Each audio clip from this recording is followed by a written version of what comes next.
Hey Leo, it's Empress Rose here. Welcome to your reading. These are general readings. Take what works, leave what doesn't. If I don't catch your wavelength or storyline on this reading, check your other major placements. Also, please hit the subscribe button if you haven't already, and hit that like button because it helps people find the channel. So it's a great way to support the channel. Let's see here. We're going to start with a traditional tarot spread, and then there'll be an extended this week over on Vimeo. The directions or the link is in the description box. Hopefully I'll remember to do that. And then over on Vimeo, we'll get another layer of tarot cards over these ones and clarify each card. So, but let us get going on this one this week. Overall for the reading, we have Ace of Swords and Epiphany. Clarity, getting a good understanding. It's like this truth has always been there for you. You just needed to grow into an ability to accept it and see it. There could be a communication coming in here that you're now ready to hear, something that you're ready to hear. This does have to do with personal growth. It can be an epiphany or someone starting a conversation. There could be a conversation starting here, but seeing something or hearing something and communicating something very clearly now. There's now a lot of understanding, and we can start a conversation or start a new way of thinking even. This could be like a beginning of a paradigm shift or beginning to see something in a different light, in a different way. So your past, your present, your inner landscape, what's at issue, environment, to-do list, possible outcome. Aha, another Emperor. That's right, this deck has some choices in Emperor and, okay.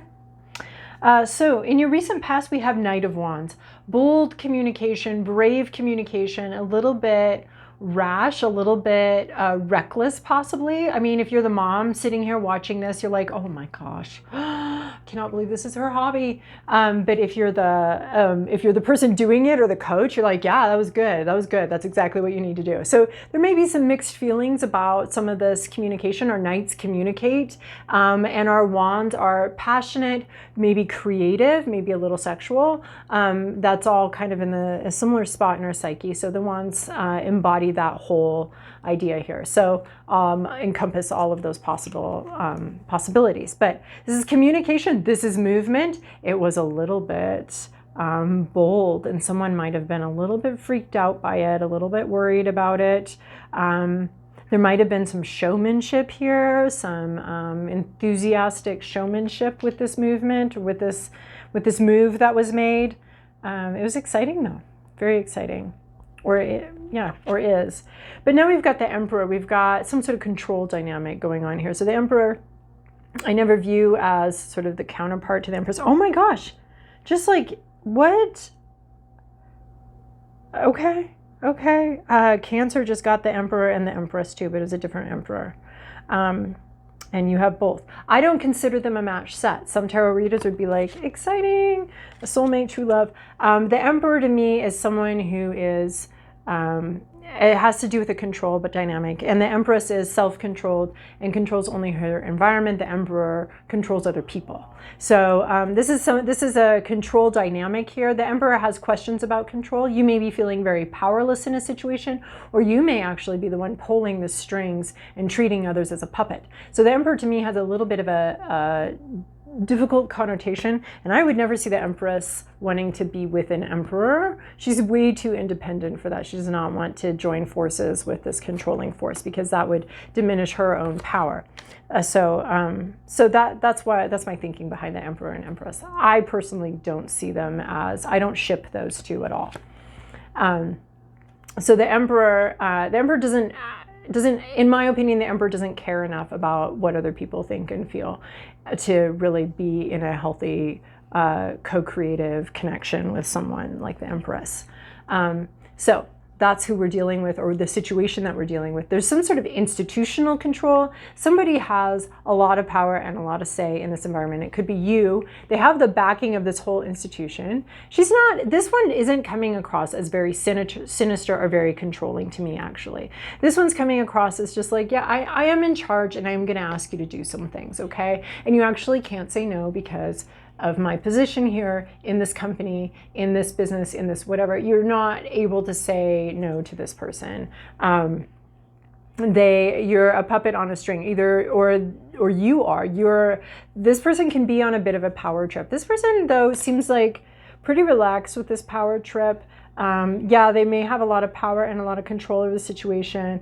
They may be delegating a lot to people. They may be giving a lot of instructions here in the situation, but they're not power hungry. If they are, they're very like low key about it. They don't want to be seen that way. They want to be seen as the friendly emperor. Like, okay, yeah, you know, you have to do this, otherwise you'll get fired. But we're BFFs still, right? We're going out for drinks still later, right? So this one's, this emperor feels a little bit friendly to me, but they also just have a lot. This might be a friend, actually, someone that you know, but they do have a lot of power, and it is sort of their job, and they've been vested with this power by authorities even higher than they are, possibly even divine authorities, to delegate, to be in charge, to tell people what to go and where to go. So this is sort of these little puppets that they have, and they're giving instruction. This could be like a director, somebody like that. They do have a lot of power. I don't see this one as being particularly much of a jerk. But the emperor can be a jerk. It is a power dynamic, though. There is a power dynamic at play that you're dealing with, and you're on one side of that equation. Your hopes, your fears, your inner landscape. Queen of Wands, this could be someone that is on your mind, someone that you're thinking about. This could also be something that you're hoping to embody. This is a person, so this could be you, or this could be someone thinking. This could be something that you're hoping that you're hoping to identify as this person, or you are thinking about someone that you see as embodying these characteristics of this Queen of Wands. The Queen of Wands is independent. The queens typically are fairly independent. They're dealing with their inner landscape. They're not really trying to, it's a more feminine energy that way, a more receptive energy. They're not trying to penetrate the world with their ideas. They're just dealing with their inner clockwork, or their inner workings here. So this is someone who's very in touch with their own intuition, their own creativity, their own vibe, their own they might be very spiritual and very much sort of aligned spiritually. They might be a little bit mystical, a little bit magical, but that's because they're very in touch with their own intuition and with their own creative power. So this is on your mind. This person may be someone you think about, maybe someone you want to connect with, or it may be something that you are aspiring to and hoping to become more and more aligned with your own energy, with your own creative power, with your own connection to the universe and to the light here. So you may be hoping to be with this person. You may be a little bit afraid of this person. This person could be part of this emperor energy. And that's why this emperor is coming across as very balanced and actually very aligned. Or it could be someone different. So what's at issue here? 8 of Pentacles. The work doesn't resonate. Either there's no work. This is funny how all of these cards have shown up in the last 4 readings I've done. And I think that's really, I like that, right? I like that we're all part of some sort of unified tapestry, and these energies come through our lives and affect, for some they may go over, some they may go under, and they affect us all and help create the overall unified presence of the tapestry of life. So, so seeing these repeated is always fun for me. So this is, the work is not working out. Maybe you're not being delegated the work that you thought you were going to be delegated. Maybe there's something here about, there could be something here about you not feeling like this really represents you, or you're not really getting work that fulfills you, or work that encompasses all of your talents and your abilities. This is some sort of dissatisfaction with work. So there either isn't any work and you're not getting work, or there is work, but you don't resonate with it. Maybe you did at some point, but you don't resonate with it now. And there's not a way for you to bring your true self out into the world and really show it, and really develop something that's unique to you. This person may be needing something else from you. You want to bring this energy in. You want to bring this, like something that resonates, that is who you are, and you feel is part of who you are, and that you're able to, through your work and through consistent effort, bring that forward. Here's you not really feeling like you can do this. And this Emperor may not have selected you for the job that you want, for the job that you hoped to have. This could be like going out for a play and you went out for a part, but the director was like, actually, I see you in this part. And you're like, you see me in what part? Are you joking? That's not me at all. Like, how am I gonna, that's quite a leap. So it's maybe just not the work you wanted, or you didn't get the part at all. So that's what's going on. This other person's making these decisions. They might be a friend, they might be close to you, but what you're getting out of the situation isn't what you were hoping to get, and doesn't really resonate with you, or you're just not getting selected for a position or a situation. In your environment is 9 of Swords. This is our Nightmare card. So there's something here that's really triggering some deep fears for you, a sense of insecurity, a sense of being maybe seen, maybe exposed. You are very you are safe here. Like, the environment is actually safe. It just has this feeling of exposure and vulnerability. So there's something in your environment, and this could be someone in your environment who's feeling very exposed and very vulnerable. They may actually be safe, but there's a sense of insecurity and anxiety going on here. So either the environment's triggering that in you, that sense of insecurity and anxiety, or there's someone you know that you may not even be aware of that's actually experiencing this anxiety and experiencing these fears, and that's something to be aware of. This could be like this bold move right here. Someone may have watched that, right? I was talking about like the mom or someone watching this bold move and being like, oh my gosh, oh, you know, like, I know you put a lot of work in. So this isn't the coach, and this isn't your teammates, and this isn't everybody else in this circus going like, yeah, they did it. This is like somebody in your environment's watching this, and it's freaking them out and scaring them and worrying them. They're not cheering you on. They're not able to cheer you on. They're actually just very triggered and feeling very insecure and very vulnerable, very worried. I mean, if this is like a mom figure, like if we're going with that metaphor, that this is the child that's doing some bold thing, executing it well, doing a good job, but there's a mom that's just like, how did I pay for these lessons? What is going on? And she's freaked out. She can't help it, because when you have a child, that's your heart. It's out in the world. It's exposed. It's not armored. You can't control it. You can't control the whole world to make it safe for this thing. So there's this sense of fear of like, they could die, and I could die spiritually and in my heart with them when they die. So someone is either very triggered, or there's something in this environment that is raising those feelings for you. And it could be this Emperor of just feeling like, wait, I'm not in control here, and I'm not getting to do the work I want, and this is making me feel worried. Am I ever going to get to do the work I want? Am I ever going to be able to do this? Like, you're technically safe, right? You have what you need, but you might be having a lot of anxiety because of what's going on here about this work not being quite what you expected or what you wanted. Your to-do list is 6 of Wands, though. So this could be, I feel like you get this card a lot here. This could be reaching out to your community for support, and even for praise. Like, I know that sounds a little goofy and a little dorky, but really, like, we're social creatures, and our survival for so much of human history has been, dependent on being part of a group. And being part of that group can mean contributing to that group, and can mean feeling appreciated by that group. So you may need to either appreciate someone else. This is parade energy. This is allow the parade, allow people to celebrate you, allow people to line the streets and clap for you. Like, allow that applause. Like, don't be shy about it. If this Emperor is like, you did a really good job, okay, but I see you in this part. Okay, we'll be part of this group. You're going to contribute really well to this part. People are going to appreciate what you bring to the part. Maybe you didn't envision yourself in this role. You're not happy with it. You're not envisioning it, but you are going to be really useful and really beneficial in this role. And a lot of people are going to appreciate it. And it's okay to reach out for that support. I'm not good at it, and I can't give you any advice on how to do it, but it is good to reach out on that support, reach out for that support, remind people to subscribe and like, maybe is what that is, and take your bow. And people benefit from you excelling in the role that you have here and your victory.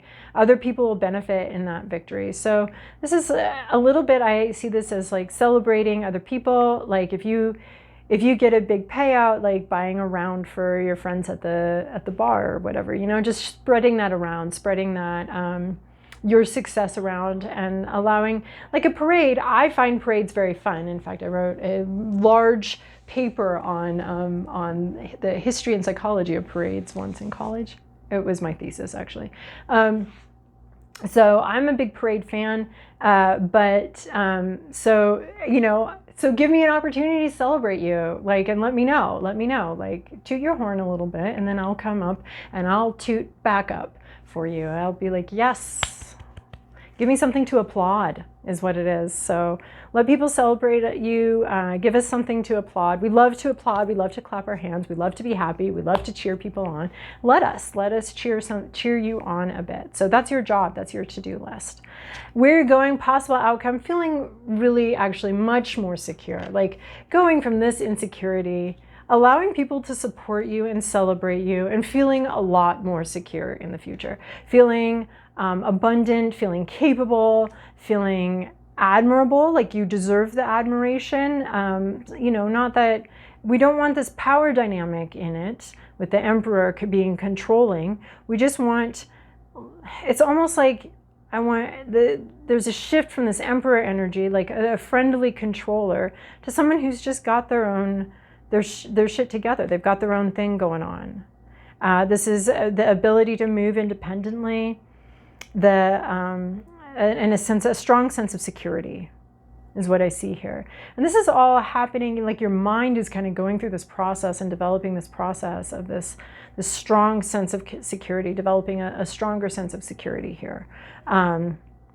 There's some sort of epiphany or some sort of realization or a communication comes in. Maybe it was this Knight of Wands that communicated something a little brashly, a little boldly, and it's causing a lot of growth. It's the key that opens some growth from sort of an insecure power dynamic, which is how I see the Emperor, although this one's kind of friendly, and I don't see this one as very insecure. But typically I see the Emperor as a little bit insecure, and I see this insecurity here.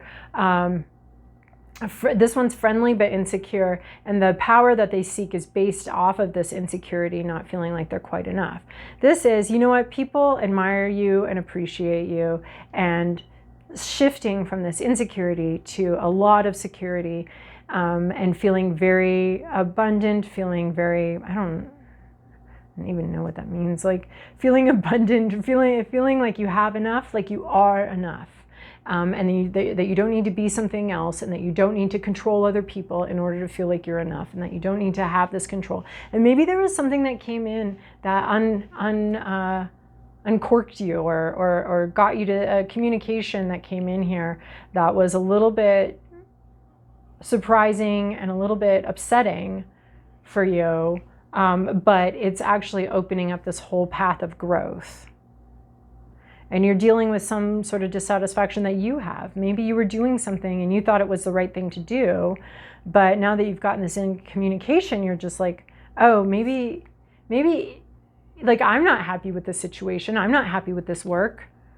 So maybe people don't actually expect me to be doing this, because you end up much more satisfied. And there is a sense of, you know, knowing that people support you. I'm starting to see this Emperor sort of more, instead of controlling other people to support you and to do what you want them to do, this is more of a sense of allowing other people to support you, and instead of demanding praise, allowing praise. That could be a little bit of what, I mean, I feel like the story is going to be a little different for each of you, but I think some of you may need to hear that. People do genuinely appreciate you. Don't be so insecure. And once you realize that, once you understand that you are loved and you are appreciated, you can feel more secure. But it has to be voluntary. Like, don't make me go to a parade. Invite me, tell me about it, and I'll come. But if you're going to tell me I have to go. All right, so Leo, if that resonated with you, come join me over on Vimeo and we'll discuss it more. If not, I'll see you Leos in 2 weeks.